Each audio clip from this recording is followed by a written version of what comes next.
तो चालूच ठेवायचा. हरी आम्ही जातो तुम्ही कृपा असू द्यावी. असा उलटा करा मोबाईल म्हणजे आवाज जास्त येईल. असा उलटा करा. हा. सकळा सांगावी विनंती माझी, वाड वेळ झाला उभा पांडुरंग. वैकुंठा श्रीरंग बोलावितो, अंतकाळी विठो आम्हासी पावला. कुडी सहित झाला गुप्त तुका, वाड वेळ झाला उभा पांडुरंग. वैकुंठा श्रीरंग बोलवितो, पांडुरंगा करो प्रथम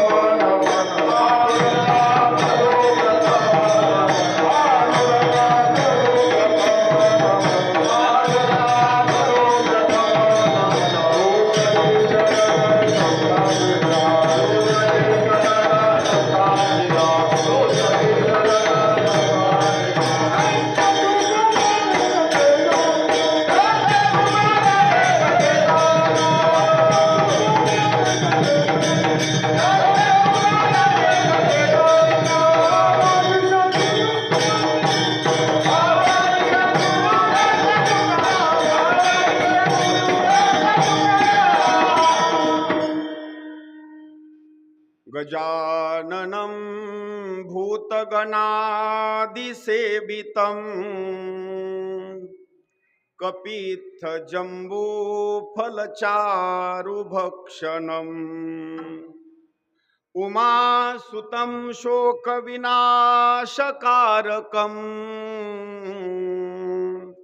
नमामि विघ्नेश्वरपादपङ्कजम्. शुक्लां ब्रह्मविचारसार परमामाद्यां जगद्व्यापिनीं, वीणापुस्तकधारिणी मभयदां जाढ्यान्धकारापहां. हस्ते स्फाटिकमालिकां विदधतीं पद्मासने संस्थितां, वन्दे तां परमेश्वरीं भगवतीं बुद्धिप्रदां शारदाम्. असो नसो भावालो तुझे आठाया,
प्रस्तुत प्रसंगी सेवेकरिता घेतलेला असणारा अभंग देहूचे सुप्रसिद्ध साधू, वैराग्याची मूर्ती, साधकाचे मायबाप, अनाथाचे नाथ जगद्गुरु श्री संत तुकाराम महाराज यांचा 3 चरणाचा असणारा हा अभंग आहे.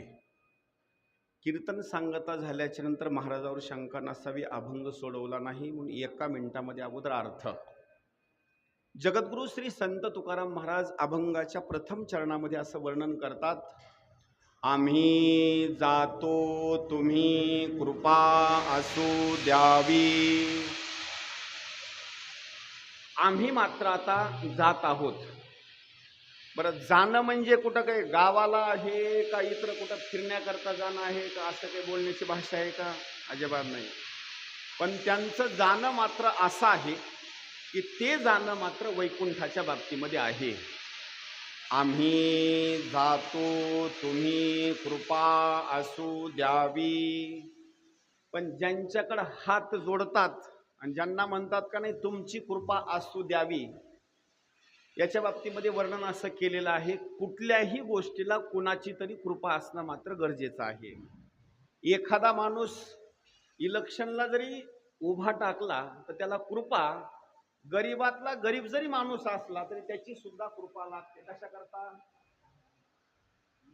लक्ष करा, किती जरी गरीब असला एरवी मात्र त्याला विचारणार नाही, पण तेवढ्या कालावधीमध्ये मात्र त्याला विचारावंच लागतं. कशा करता? मतदाना करता. हो, तुकोबराय सांगतात मला सुद्धा वैकुंठाला जायचं आहे, पण काय करा, तुमची सगळ्याची कृपा माझ्यावर असणारी असावी. आम्ही जातो तुम्ही कृपा असू द्यावी, हा पहिल्या चरणाचा असणारा अर्थ. दुसऱ्या चरणामध्ये असं वर्णन करतात, पण तुमच्याकडे बोलत असताना तुमची भेट घेत असताना भरपूर उशीर झाला बरं का, भरपूर असणारा उशीर झाला आणि भरपूर कालावधीपर्यंत देव मात्र इंद्राणीच्या पहिलं तीराला येऊन उभा राहिलेला आहे. वाढ वेळ झाला म्हणजे देव पलीकडे येऊन इंद्रायणीच्या काठावर थांबलेला आहे गरुडासहित, आणि माझ्या बाबती मात्र मला तुम्हाला बोलत असताना भरपूर उशीर झालेला आहे. वाढ वेळ झाला उभा पांडुरंग. देव म्हणतो महाराज चला चला चला लवकर चला, वैकुंठा श्रीरंग बोलवितो. मला देव कुठं बोलवतो माहिती? वैकुंठाला येण्याकरता असताना बोलवतो. तुकोबरायाच्या बाबतीमध्ये शेवटचं चरण असं वापरलेलं आहे, अंतकाळी विठो आम्हासी पावला आणि कुडी सहित झाला गुप्त तुका. शेवटच्या वेळेला जर मला काय भेटलं असेल तर शेवटच्या वेळेला मला असताना देव भेटला. त्या देव भेटल्याच्या नंतर मी काय झालं माहिती? कुडी सहित झाला गुप्त तुका. म्हणजे हे जे शरीर आहे का नाही, या शरीरासहित असणारे जगद्गुरु श्री संत तुकाराम महाराज देवाच्या सोबत असणारे वैकुंठाला गेले. असा अभंगाचा असणारा सरळ सरळ असणारा हा भावार्थ. विडाला विडाला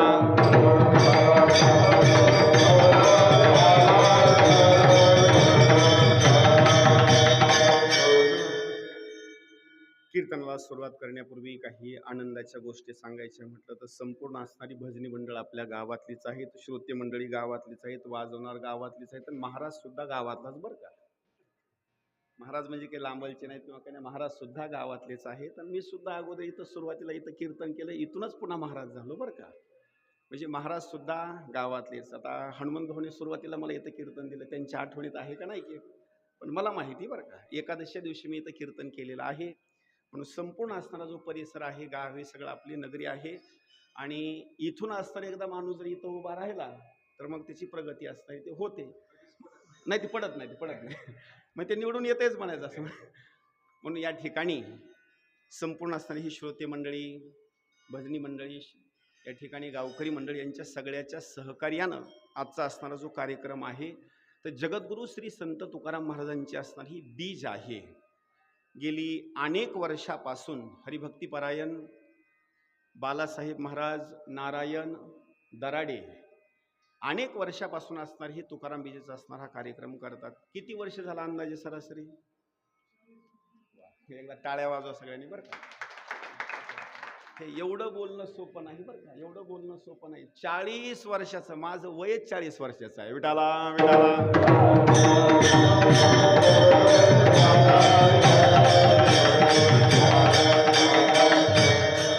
आज या पुण्यस्मरणाच्या बाबतीमध्ये म्हणण्याकरता आपण पुण्यतिथी म्हणतो. लक्ष करा, आता जगद्गुरु श्री संत तुकाराम महाराजांचा असणारा वैकुंठ गमनाचा असणारा हा सोहळा आहे. इथं आई वडिलाचं सुद्धा वर्णन केलेलं आहे पुण्यस्मरणाच्या बाबतीमध्ये. जगद्गुरु श्री संत तुकाराम महाराजांचा वैकुंठ गमन सोहळा आणि देवाच्या बाबतीमध्ये आपण जयंती साजरी करतो. देवाच्या बाबतीमधलं वर्णन वेगळं आहे, आई वडिलाच्या बाबतीमधलं वर्णन वेगळं आहे. पण संताच्या बाबतीमध्ये जर कुणी जर असणारा वैकुंठ गमनाचा सोहळा जर करत असेल ना, तर तो सगळ्यापेक्षा असणारा तो वरिष्ठ आहे. त्याच्याकरता एक पुरावा देतो, पुढे चालतो. आई वडिलाच्या बाबतीमध्ये जर कोणी जर सोहळे करत असेल किंवा पुण्यतिथी वगैरे करीत असेल, सेवा वगैरे करीत असेल, तर याच्यापेक्षा सुद्धा संताच्या बाबतीमध्ये सेवा मात्र श्रेष्ठ सांगितलेली आहे. कशी सांगतो? आई वडील करून करून तरी काय करतात, तर आई वडील पुत्राच्या स्वरूपामध्ये, कन्येच्या स्वरूपामध्ये जन्म देतात. पण जन्म दिल्याच्या नंतर आई वडील संसारामध्ये त्याला गुंतवतात. आई वडील काय करतात?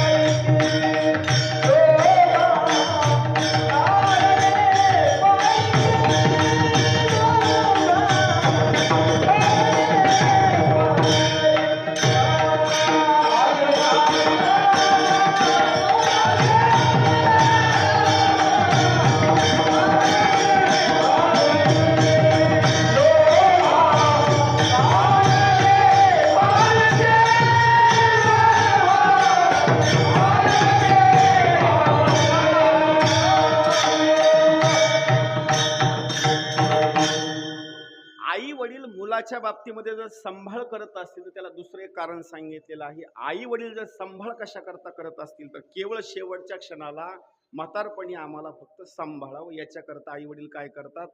लोभा कारणे वाढविती किंवा सांभाळीती.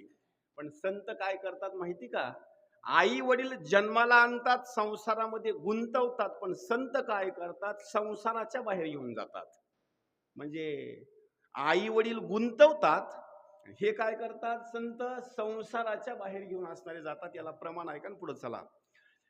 माय बाप जन्म देती, आणि संताचं वर्णन असं केलेलं आहे. संत चुकविती जन्म मरण, संत चुकविती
पेक्षा जर श्रेष्ठ कोण असेल तर आई वडिलापेक्षा सुद्धा संत श्रेष्ठ. याच्या पुढे एक वर्णन सांगतो. देवापेक्षा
पेक्षा जर श्रेष्ठ कोण असेल तर आई वडिलापेक्षा सुद्धा संत श्रेष्ठ आहेत. जन्म मरणाच्या फेऱ्यामधून संत मात्र चुकवतात, त्याला पार घेऊन जातात. आता आपण सगळी जर भक्ती जर कुणाची करत असेल, आपण सगळेजण भक्ती कुणाची करतो? पंढरीश परमात्म्याची, देवाची भक्ती करतो. पण आपण सगळेजण देवाला श्रेष्ठ मानतो. पण साधू संतांनी असं सांगितलेलं आहे, देवापेक्षा जर श्रेष्ठ कोण असेल तर देवापेक्षा सुद्धा संत श्रेष्ठ आहेत. कसे ते सांगतो, एक पुरावा इथून पुढे चलतो. धाकटा आणि थोरला याच्यामध्ये मोठा कोणता? काय भाषा वापरतो लक्षात घ्या बरं का.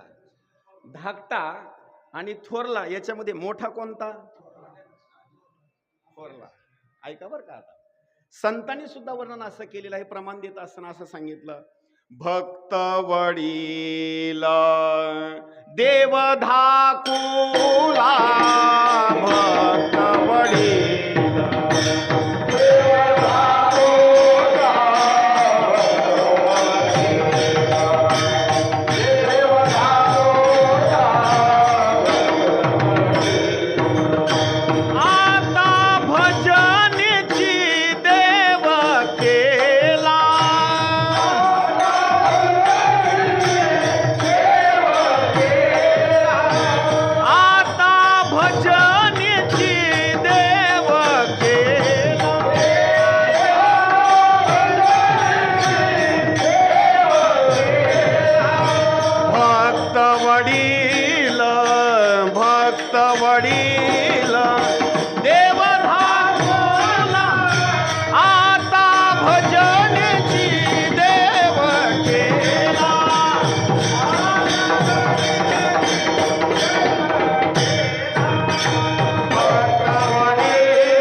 संतांमध्ये देवामध्ये जर श्रेष्ठ कोण असेल तर देव सुद्धा लहान आहे. भक्त वडील देव धाकुला. धाकटा म्हणजे लहान आणि वडील म्हणजे मोठा. याच्यामध्ये संत मोठे आहेत, याच्यामध्ये असणारे भक्त मंडळी मोठे आहेत. देव मात्र मोठा नाही, संत मात्र मोठे आहेत. आणि अशा संताच्या बाबतीमध्ये वैकुंठ गमनाचा असणारा सोहळा आपल्या या पुण्य पावन असणाऱ्या भूमीमध्ये 40 वर्षांना असणार हा चालू आहे. विडाला विडाला.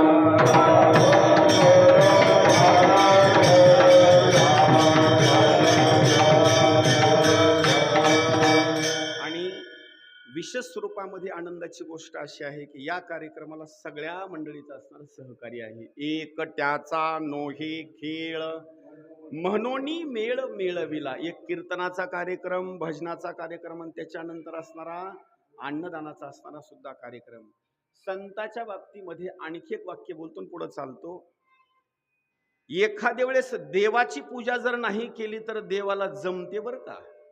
देवाची पूजा जर नाही केली तर एखाद्या वेळेस देवाला जमते, पण संताची जर पूजा केली आणि देवाची पूजा नाही केली तर म्हणजे देव काय करतो, देवाचे जर मुलं कोण असतील तर देवाचे मुलं म्हणजे सगळे असणारी भक्त मंडळी, संत मंडळी आहेत.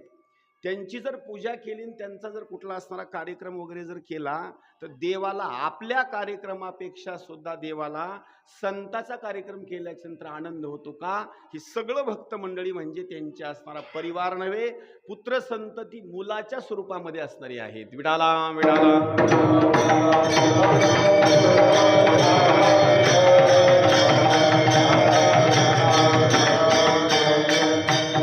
आज जगद्गुरु श्री संत तुकाराम महाराजांचा वैकुंठ गमनाचा असणारा हा सोहळा आहे. काही गोष्टी सांगतो, लक्ष करा. देवाला जन्माला येत असताना मात्र आणावं लागतं देवाला. नंबर 2, संताला जन्माला आणण्याची गरज नाही, संत स्वतःहून असणारा अवतार कार्य.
नाथरायांनी सुंदर असं एक प्रमाण दिलेलं आहे. संत जर जन्माला कशा करता येत असतील, पृथ्वी तलावर जर कशा करता येत असतील, त्याचं पहिलं कारण सांगितलेलं आहे. संताच्या विभूती धर्मा लागी अवतरती. म्हणजे संत जन्माला जर येत असतील, केवळ धर्मा करता येतात. देव सुद्धा धर्मा करताच येतो, पण देवाचा निर्णय वेगळा आहे आणि संताचा निर्णय वेगळा आहे. देव काय करतो माहिती का? इथं जर आला तर देव भांडणच खेळतो. इथं जर देव आला तर भांडणच खेळतो, मारामारीच करतो. पण संत भांडणं करत नाहीत, मारामारी करत नाहीत किंवा काही नाही. उलट काय करतात माहिती का? त्याला मात्र प्रेमानं समजून त्याला भक्तीला लावतात. देव काय करतो? भक्ता राखे पायापासी आणि दुर्जनासी संवारी.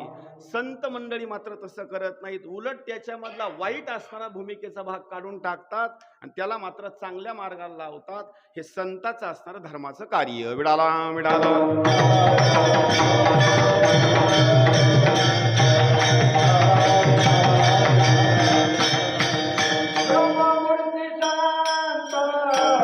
जगी अवतरले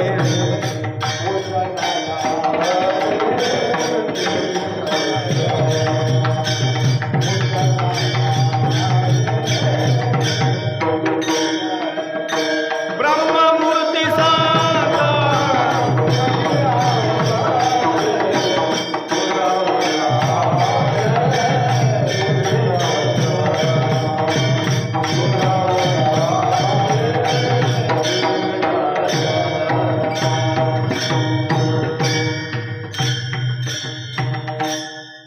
आणखी एक प्रश्न छोटासा विचारतो, त्याचं उत्तर बरोबर द्या बरं का.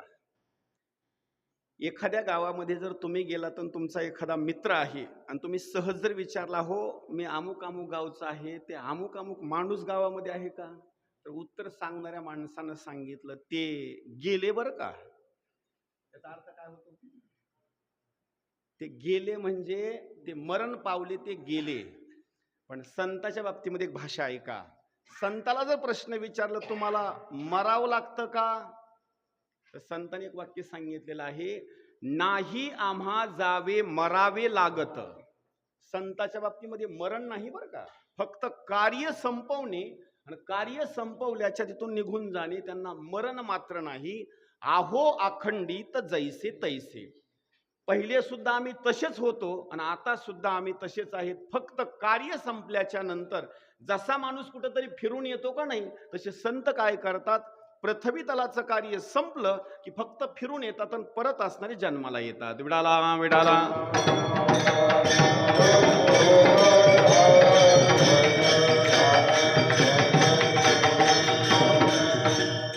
तुलसीदास महाराजांनी संताचं काही वर्णन केलेलं आहे त्या तुलसी रामायणामध्ये. एकदम लक्ष देऊन ऐकणं असणारा विषय आहे बरं का तो.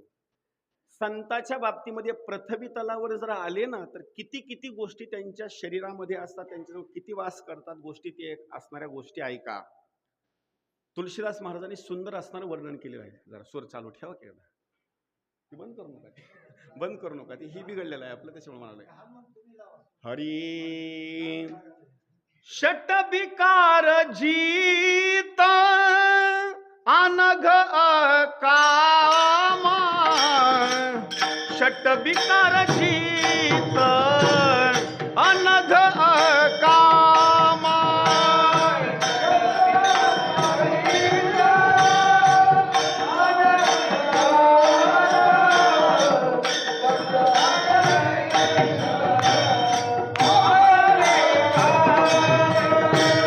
षट विकार जीत अनघ कामा. षट विकार जीत अनघ काम.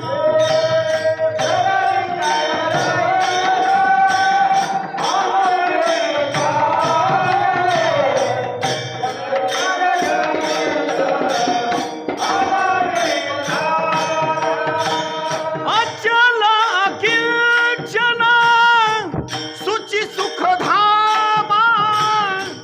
अचल किंचन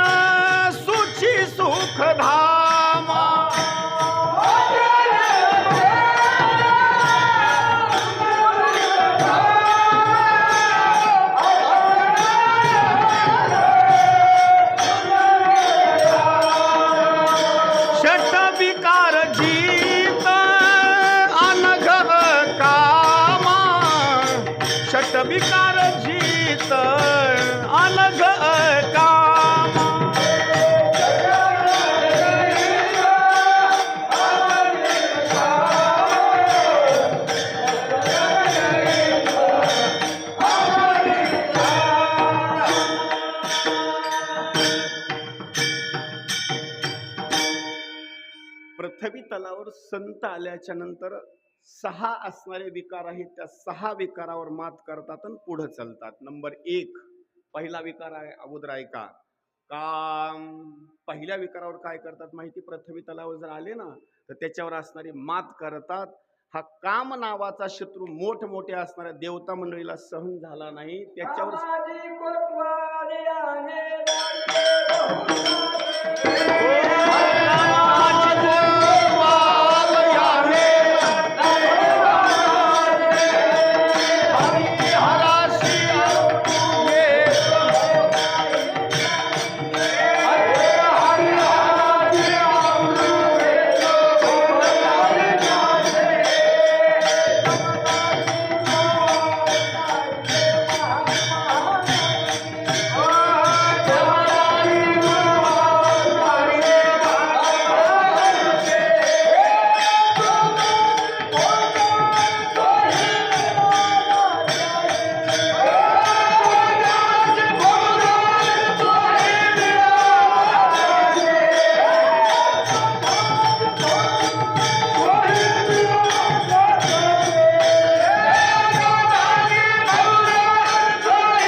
भारुडामधले प्रमाण जर द्यायचे म्हटलं तर सगळ्यालाच पाठ आहे बरं का आता.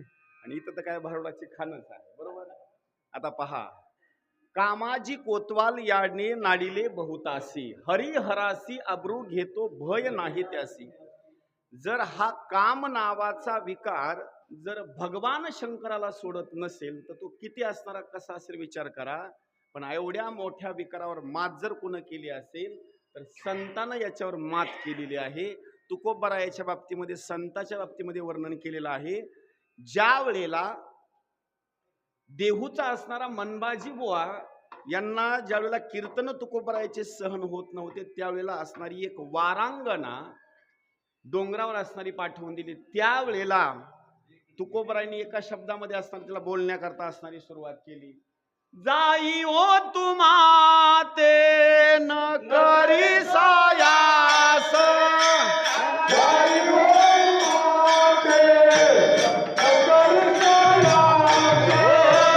जाई ओ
तुकोबरायांनी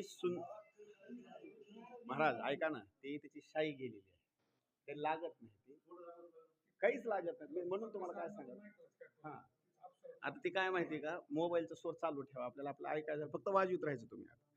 आणि वाजवायचं तर आपला आपला मृदंग घेऊन यायचा. हा म्हणजे आपली शाई सगळं ओके असते, सगळं ते मंदिरातल्या मेळ लागत नाही त्याचा. हा स्वर, हा स्वर चालू ठेवा फक्त तुम्ही. हा गाणं येईल का, तोच आपला चालू ठेवा. हरी जाई ओतू माते न करी सायास, आम्ही विष्णुदास तैसे नोहे. ऐका आता, संत मंडळींनी या पहिल्या विकारावर असणारी मात केलेली आहे. जगद्गुरु श्री संत तुकाराम महाराजांनी पहिली मात केली. नंबर 1 काम, नंबर 2 ऐका क्रोध. मनबाजी बुवानं काठीनं मारलं नव्हे नव्हे काठाडीनं मारलं, राग आला? राग आला नाही, अजिबात राग आला नाही. नंबर 2 दुसरा असणारा क्रोध. लोभाच्या बाबतीमध्ये वर्णन असं केलेलं आहे, जगद्गुरु श्री संत तुकाराम महाराजांना देवट्या घोडी छत्र घोडे एवढा असणारा नजराना पाठवून दिला. घेतला? याच्या पुढलं आणखी वाक्य आहे का, ज्याच्यावर नजराना आणून ठेवला त्या शिळेवर अगोदर बसत होते, पण नजराना ज्या असलेल्या शिळेवर आणून ठेवला पुन्हा त्या शिळेचा सुद्धा स्वीकार केला नाही. म्हणजे तिसरा असणारा विकार जो आहे का नाही, लोभ, हा विकार सुद्धा असणारा त्यांच्याजवळ अजिबात असणारा नव्हता. किती जरी महाराजांना 2 तास कीर्तनामध्ये जरी सांगितलं हे सगळं सोबत येणार नाही, तर माझ्या सहित सांगतो, जे जे कीर्तन करतात का नाही, सगळ्यात जास्त कीर्तन सुटल्यास त्यांना भीती जर कशाची जास्त असेल, जेवढं ठरलं होतं तेवढं दिलंय का नाही. एक धसकी असती बरं का. आता मी फिरतो म्हणून मला सांगतो, जर गावाच्या बाहेर गाडी गेली आणि एकदा जर पॉकेट उघडलं, जर ठरले एवढे जर दिले, तर असं म्हणायचं कीर्तन चांगलं झालं बरं का, बस कीर्तन चांगलं झालं. याचा अर्थ असा होतो, हा जो लोभ आहे का नाही, फक्त संतावणीच्या याच्यावर असणारी मात करावी, दुसऱ्या माणसाला असणारा हा त्या ठिकाणी भाग मात्र सुटत नाही. विडाला विढाला.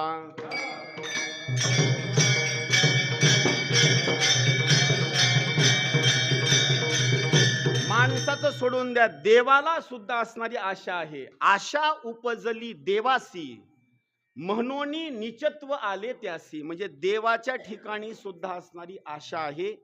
संताच्या बाबतीमध्ये, तुकोबरायच्या बाबतीमध्ये पुढे वर्णन केलेलं आहे. काम, क्रोध, लोभ, मोह, कुठल्या गोष्टीचा मोह नाही.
संताच्या जवळ मात्र कसली सुद्धा असणारी आशा मात्र नसते.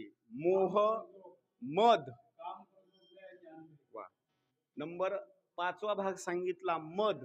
अभिमान मात्र संताच्या बाबतीमध्ये अजिबात नसतो. आपलं चाललंय कसं, अमुक अमुक गावामध्ये गेलो होतो, एवढी चाल सुंदर म्हणली ना, मागलच्याला जमलीच नाही. मद आहे बरं का, मद. हा, माझ्यासारखं कीर्तन हे वाजवणं वगैरे कोणालाच जमत नाही, मग सगळ्यात उशिरा मी येणार. लक्ष करा बरं का. आता हा जो मद आहे का नाही, संताच्या बाबतीमध्ये अजिबात असणारा मद नाही. सगळ्यात शेवटचा असणारा भाग सांगितलेला आहे मोह, मद आणि मत्सर. मत्सर मात्र कोणाचा सुद्धा असणारा कधी करत नाही. वस्तू भूत मात्राचेनी नावे तृणही न सांडावे. म्हणजे गवताची काडी जरी असली तर त्यांच्या बाबतीमध्ये कधी मत्सर सुद्धा असणारा करत नाहीत. एवढं तुकोबरायचं असणारं ते चरित्र आहे. पुढला असणारा प्रमाणाच्या बाबतीमध्ये अर्थ असणारा ऐका. संत काय करतात माहिती, समशीतल नाही त्यागही नीती, सरल स्वभाव सबही सन प्रीती. संताचा स्वभाव कसा असतो माहिती, तर संताच्या स्वभावामध्ये वर्णन असं केलेलं आहे, सरळ स्वभाव सबही सन प्रीती. संताचा स्वभाव कसा असतो माहिती का? एकदम सरळ. ना आपला अहो वरून माणसं पांढरे शिपट कपड्याने दिसते, पण मधून माणसं कशी आहेत? अशा वाकडे. महाराज त्याच्या कशाला नादाला लागला, वरून तुम्हाला दिसते तसं नाही बरं का. पण संताचं वर्णन कसं आहे माहिती? सरळ स्वभाव सबही सन प्रीती. संताच्या बाबतीमध्ये ज्ञान ऐका, ज्ञान किती असतं. अमित बोध अनिहमित भोगी, सत्यसार कभी कोबिद जोगी. संताजवळ एवढं ज्ञान असतं, एवढं ज्ञान असतं, ब्रह्मप्राप्ती करून देतात एवढं असणारं संताजवळ असणारं ज्ञान असतं. आणि जेवण करत असताना संत किती जेवण करतात माहिती? एकतर संत जास्त पण खात नाहीत, ऐका बरं का.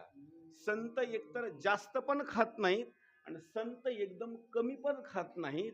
अमित बोध अनिहमित भोगी, सत्यसार कभी कोबिद जोगी. म्हणजे जेवण करत असताना एक प्रमाण सांगतो, युक्त आहार विहार, नेम इंद्रियासी सार, नसावी बासर निद्रा बहु भाषण. जेवण करत असताना जास्त नाही आणि कमी नाही. आपलं कधी कधी कसं होतं माहिती? कधी कधी जास्त होतं आणि कधी कधी आपण उपवाशी राहतो. त्याच्यामुळं आपल्या बाबतीमध्ये शरीरामध्ये काही नियंत्रण मात्र राहत नाही. विडाला विढाला.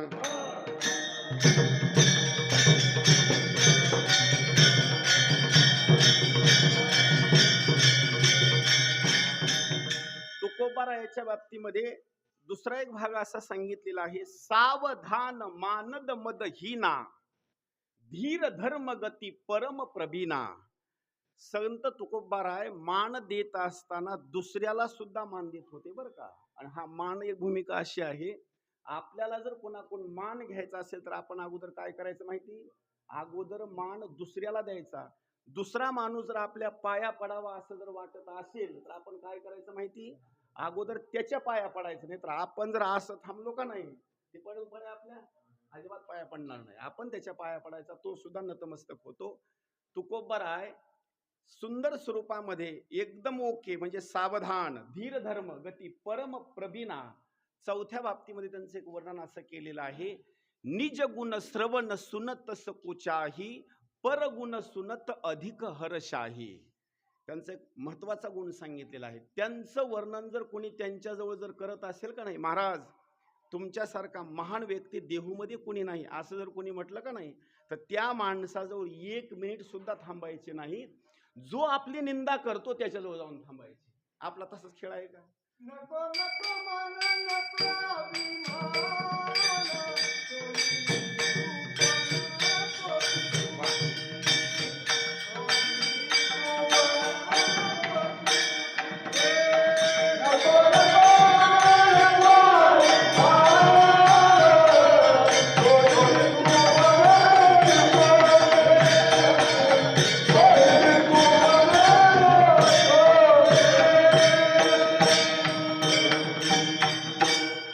तुकोबारायाच्या बाबतीमध्ये आणखी एक वर्णन केलेलं आहे, जप तप व्रत. शब्द ऐका बरं का. जप तप व्रत दम संयम नेमा, गुरु गोविंद विप्र पद प्रेमा. त्यांचा नेम कसा होता माहिती? जप तप व्रत. जप शब्दाचा अर्थ होतो फक्त देवाचं नामचिंतन करणे, एवढाच असणारा त्यांचा असणारा सगळ्यात मोठा असणारा नेम होता. तुकोबारायाच्या बाबतीमध्ये हे जर वाक्य बोलायचं म्हटलं ना, त्यांना आवडत असताना ना सोने, शब्द आहे का बरं का, ना सोने ना चांदी ना मान, ना सोने ना चांदी ना मान, फक्त त्यांच्या मुखामध्ये आवडण्याकरता जर काय असेल तर एकमेव विठ्ठलाचे नाम. विडाला विडाला.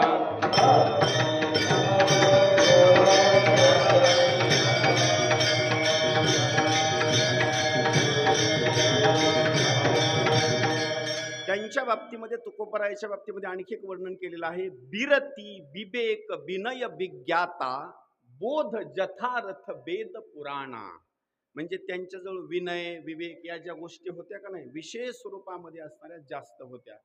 पुढं वर्णन करत असताना तुकोबारायाच्या बाबतीमध्ये असं वर्णन केलेलं आहे, इतकं ज्ञान की जर त्यांच्या बाबतीमध्ये देवाच्या बाबतीमध्ये कोणी जर गुणगान करत असेल तर गावही सुनही सदा मम लीला, हेतुरहित परहित शीला, म्हणजे देवाच्या बाबतीमध्ये जास्त गुणगान करायचं. तुलसीदास महाराज वर्णन करतात, अशा संताचं वर्णन जर करायचं म्हटलं ना तर श्रुतीला सुद्धा त्यांचं वर्णन होत नाही. आणि नंबर 2ला म्हणजे त्या ठिकाणी सरस्वती मातेला सुद्धा वर्णन होत नाही. एवढा जगद्गुरु श्री संत तुकाराम महाराजांचा महिमा. विडाला विडाला.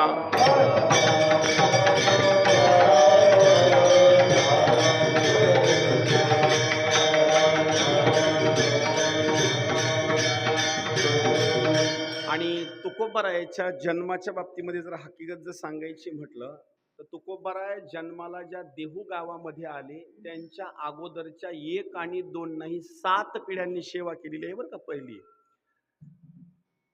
एकनाथ महाराज ज्या वंशामध्ये जन्माला आले त्यांच्या अगोदरचं पूर्व इतिहास जर सांगायचा म्हटलं तर भानुदास महाराजांच्या पासून असणारी सेवा होती. त्याच्यानंतर एकनाथ महाराज जन्माला आले. माऊली जन्माला येण्याच्या अगोदरचं कारण जर सांगायचं म्हटलं तर त्यांच्या पूर्वजांचा असणारा जो इतिहास आहे त्यांनी भक्ती केली म्हणून त्या वंशामध्ये माऊली असणारे जन्माला आले. आणि तुकोबारायांचा इतिहास सुद्धा तसाच आहे. पाठीमागलच्या 7 असणाऱ्या पिढ्यांनी देवाची भक्ती केली. त्याच्यानंतर जगद्गुरु श्री संत तुकाराम महाराज जन्माला आले. विडाला विडाला.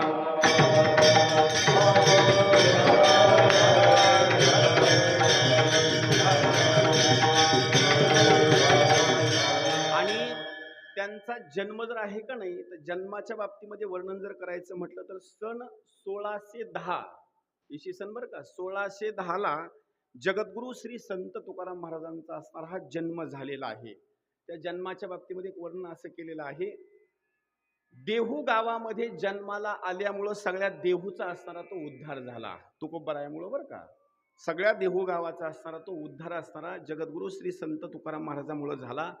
पण त्यांच्या अगोदरच्या पिढीचं जर वर्णन करायचं म्हटलं तर महाबळेश्वरच्या ठिकाणी असणारं पायथ्याला असणारं एक गाव आहे. त्या गावाचं नाव आहे जावली. गावाचं नाव लक्षात ठेवा बरं का. महाबळेश्वरच्या ठिकाणी पायथ्याला असणारं एक गाव, त्या गावाचं नाव आहे जावली. अगोदर जगद्गुरु श्री संत तुकाराम महाराजांचे पूर्वज विश्वंभर बाबा त्या महाबळेश्वरच्या पायथ्याला असणाऱ्या जावली जिथं गाव आहे तिथं राहत होते.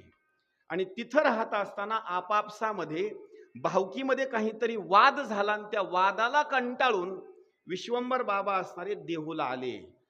देहूला गेल्याच्या नंतर विश्वंभर बाबाचं दर्शन जर घ्यायचं असेल तर मंदिरातून ज्यावेळेला आपण पूर्व दिशेला येतो का नाही तर एका छोट्याशा असणाऱ्या वाड्यामध्ये विश्वंभर बाबाची असणारी मूर्ती विठ्ठलासारखी आहे बरं का. कधी दर्शनला गेला तर लक्षात ठेवा त्यांचे असणारे जे पूर्वज आहेत विश्वंभर बाबाची मूर्ती तिथं आहे.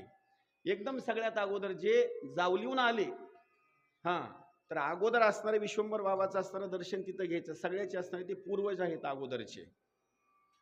विश्वंभर बाबा देहूमध्ये आले. देहूमध्ये आल्याच्या नंतर काही दिवसापर्यंत आनंदामध्ये थांबले. पण गावातल्या वारकऱ्यांनी सांगितलं, बाबा तुम्ही एक काम करा, आमच्या सोबत तुम्ही पंढरपूरला चला. त्यावेळेस बाबांनी सांगितलं मला काम वगैरे भरपूर आहे, मी काही तुमच्या सोबत येऊ शकत नाही. पण गावातल्या अनेक मंडळींनी विनंती केल्याच्या नंतर त्याच्या अगोदर पंढरपूरला कधीच गेले नव्हते. पण एकदा सोबती असणारे जी व्यक्ती होते त्यांच्यासोबत पंढरपूरला गेले. आणि पंढरपुरामध्ये गेल्याच्या नंतर सुरुवातीचं दर्शन, त्याच्या अगोदर दर्शनच कधी घेतलं नव्हतं. असे सुद्धा काही माणसं आहेत बरं का की गावात जातो मी, त्यांना जर विचारलं की नाही पंढरपूरला कधी गेला, नाही महाराज आणखी काही योग आला नाही. आता कधी योग येईल, चौघाच्या खांद्यावर गेल्या. असे काही गावामध्ये माणसं आहेत आणखी पंढरपूरला गेले नाहीत, माहितीच नाही पंढरपूर कुठं आहे ते. विश्वंभर बाबा पंढरपुरामध्ये गेले. सगळ्यात अगोदर चंद्रभागेमध्ये स्नान, पुंडलिकरायाचं दर्शन. आणि ज्या वेळेला मंदिरामध्ये गेले पंढरीश परमात्म्याची मूर्ती असणारी बघितली, त्या मूर्तीचं वर्णन केलेलं आहे. राजस सुकुमार मदनाचा पुतळा,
माणसं पंढरपूरला जातात.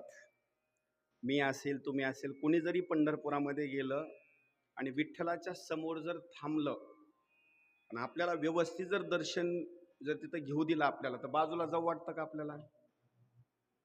देवाच्या जवळ जर आपण जवळ जर गेलो, मागलच्या माणसानं असा नुसता धक्का जरी लावला का नाही शर्टला नुसता, लगे म्हणतो जरा दमानं चला की जरा. कशा करता माहिती का? तिथं असं वाटतं कोणाचे म्हणजे धक्का लागून व्यवस्थित असणारं दर्शन व्हावं. आता तर एवढी गर्दी आहे, त्या काळामध्ये गर्दी एवढी कमी होती. विश्वंभर बाबांनी ज्या वेळेला दर्शन घेतलं का नाही, एकदम सुंदर स्वरूपामध्ये असणारं दर्शन, आणि ते दर्शन घेतल्याच्या नंतर तो देव असा आहे, किती जरी बिघडलेला माणूस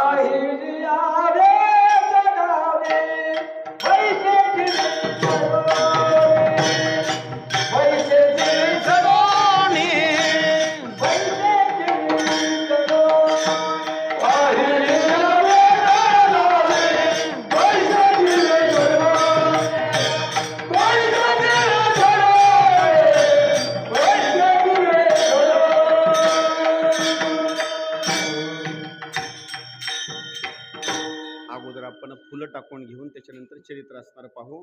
सगळ्या जणांनी अभंग पाठीमागं म्हणा बरं का. अगोदर अभंग आपण म्हणून त्याच्यानंतर आपण असणारे फुलं टाकू. हरी आम्ही जातो तुम्ही कृपा असू द्यावी, आम्ही जातो कृपा असू द्यावी, आम्हाला सांगावी विनंती माझी,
काळी विठो आमासी पावला,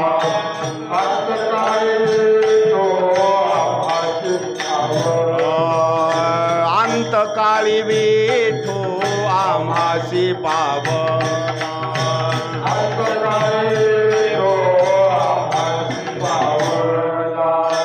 कुडी सहित झाला गुप्त तुका, कुडी सहित झाला गुप्त तुका, वाड वेळ झाला उभा पांडुरंग, वाड वेळ झाला उभा